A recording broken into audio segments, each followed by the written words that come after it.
The big question continues to be why any prospective ground invasion by Israel has been delayed so far. The Wall Street Journal and several other outlets report that United States preparations to ensure the safety of U.S. deployments in the West Asian region are paramount. And that's the reason why the United States, apart from deploying 2 aircraft carrier battle groups both in the Mediterranean and the Persian Gulf, is also rushing missile defense batteries to bolster its defenses against a possible escalation with Iran. Because if there's one thing that's certain right now, it's this: a ground invasion of Gaza will mean a larger regional conflict. And that's something the United States simply does not have the appetite for.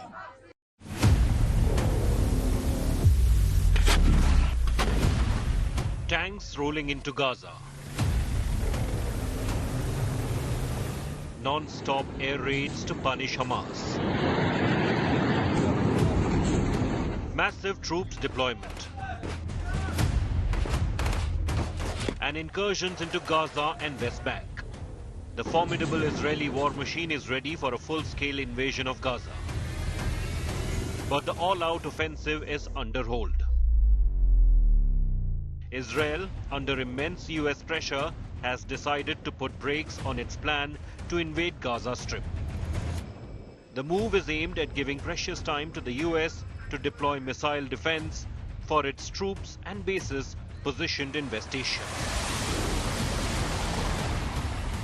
US forces in the Gulf are already facing rocket strikes from jihadi groups and need the missile defense system in air, as the attacks will only grow if Israel actually invades.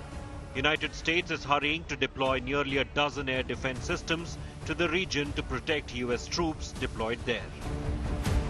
Israel is also giving time to US to negotiate release of hostages through dialogue.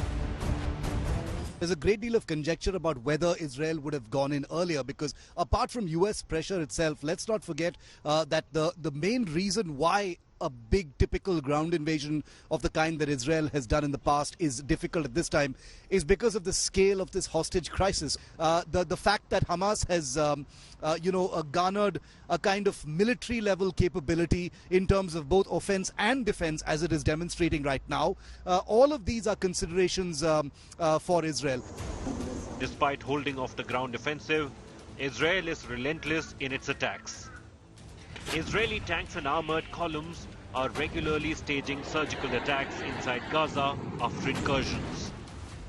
Images released by Israel showed tanks entering Gaza and pounding Hamas positions.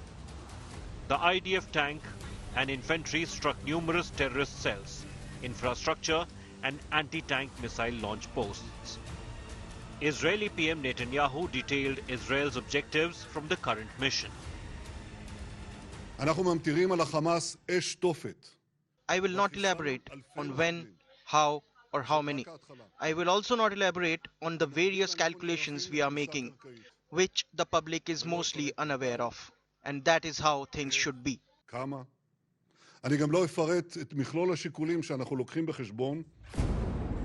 Israel is also mindful of the Herculean challenge of removing civilians from Gaza front in case of a full-scale war, apart from possible large casualties inside Gaza, which may alienate the rest of the world. With Shiv Aroor at the Gaza border, Bureau Report, India Today.